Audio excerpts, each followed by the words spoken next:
ராணிப்பேட்டை மாவட்டம் கத்தாரிக்குப்பம் பகுதியில் அமைந்துள்ள ஸ்ரீ காயத்ரி பீடத்தில் ஸ்ரீ பகவதி அம்மனுக்கு சிறப்பு அபிஷேகம் மற்றும் பூஜை வழிபாடுகள் வெகு விமர்சையாக நடைபெற்றது. முன்னதாக ஸ்ரீ பகவதி அம்மனுக்கு பால், பஞ்சாமிர்தம், பன்னீர் போன்றவற்றின் மூலம் சிறப்பு அபிஷேகம் நடைபெற்றது.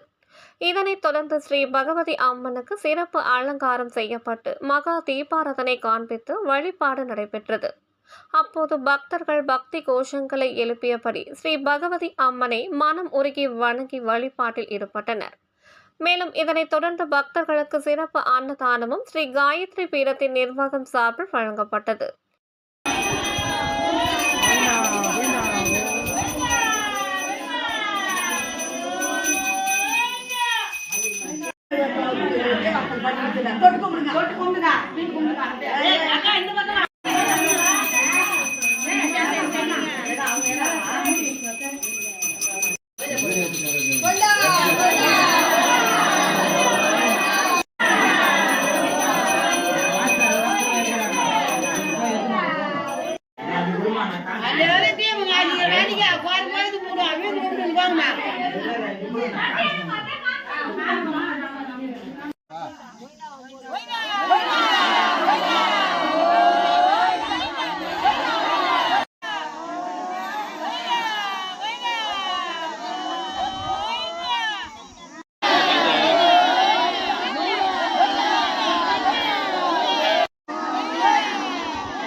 சாப்பிட்டு